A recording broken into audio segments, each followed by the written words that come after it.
The nation breathed a huge sigh of relief as we watched planes and trucks carry the first batches of vaccines to distribution centers all over the country. We saw frontline health officials at hospitals get their own vaccine shots, and doctors and health experts extol the virtues of the new vaccine. Help is finally on the way, but we're not out of the woods yet, not even close. The bulk of Americans won't get the vaccine for months after the first two phases of distribution are completed. And perhaps even more alarmingly, many will refuse to get it, with reasons varying from general skepticism to conspiracy theories. Okay, this week, Dr. Kent Sebkowitz, deputy physician in chief of Memorial Sloan Kettering and professor at Weill Cornell Medical College, writes our op-ed at CNN Opinion, and I talked to him and Tom Nichols, author of Our Own Worst Enemy, to find out what comes next for America and the vaccine. Welcome.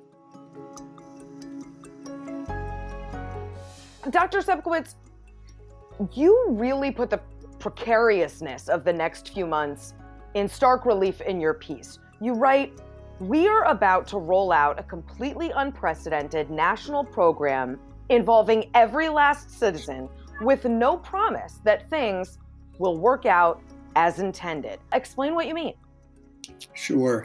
First of all, I want to say that this is a thrilling moment. People who have been around vaccines for a while always worry a lot about two things, really.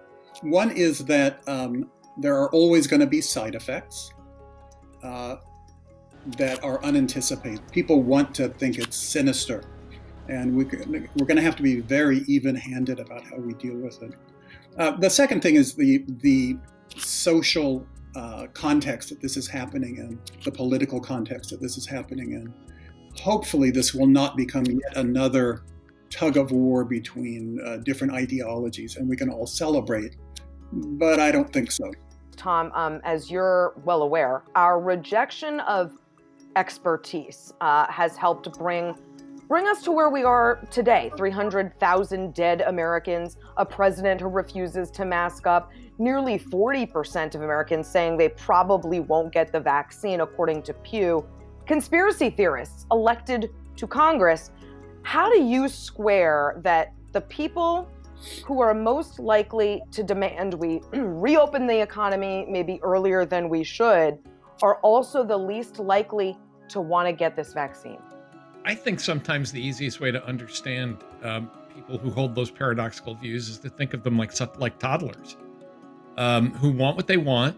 They want it immediately. They don't want to be told that there's any problem with wanting what they want, and yet they want to live their lives the way they want to live them.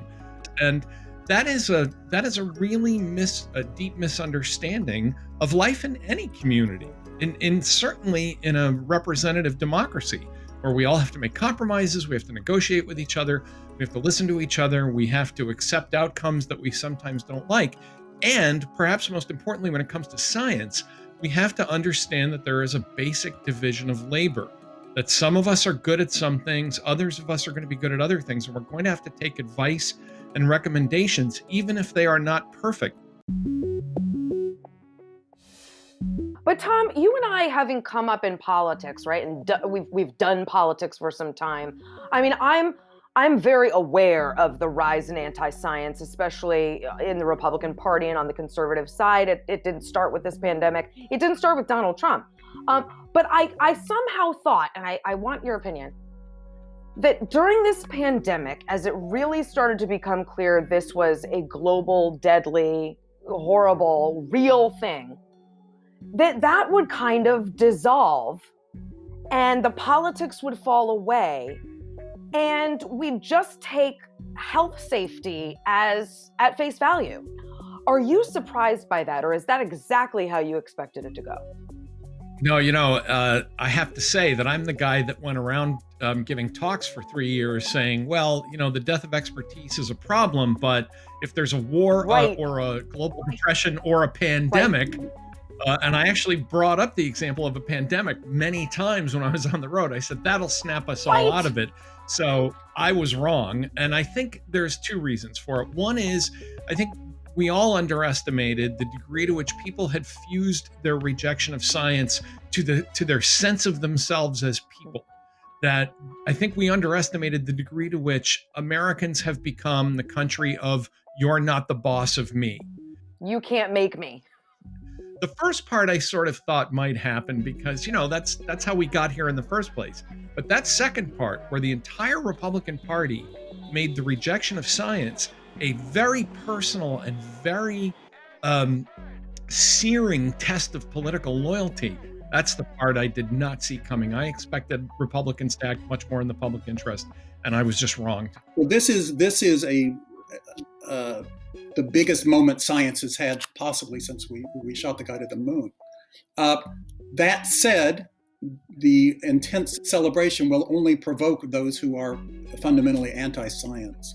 I think it will drive them further into the cave of doubt and cynicism, and just as we never really landed on the moon, so too this is not a real disease.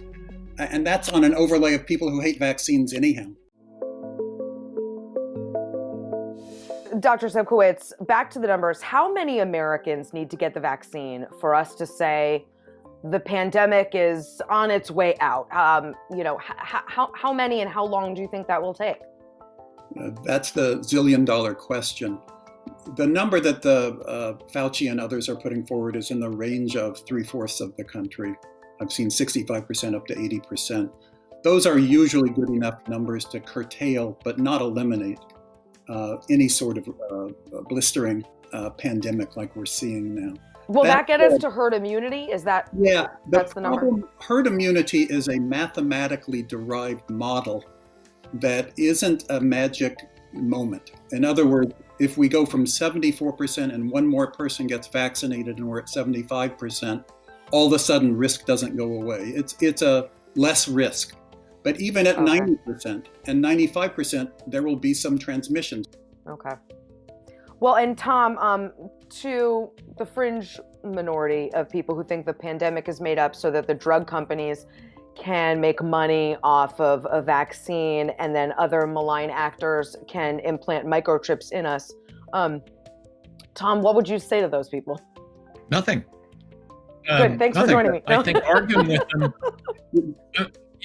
one of the things you learn when you look at the history of conspiracy theories and, you deal with this as a subject is arguing with people who believe these things confirms them in their beliefs. Yeah.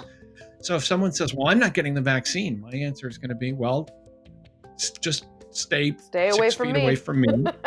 Yeah, I'm not indulging it. Yeah, I'm just not having this discussion. Yeah. It's just beneath comment, and I think we need to do that. Well, even though I know that vaccines are a political issue and have been for some time, it still just strikes me as really completely odd and awful that politics has corrupted science at such a crucial time. But thanks to both of you for coming on to lend your insights on this really, really important topic. I appreciate it. Thank you. Thank you.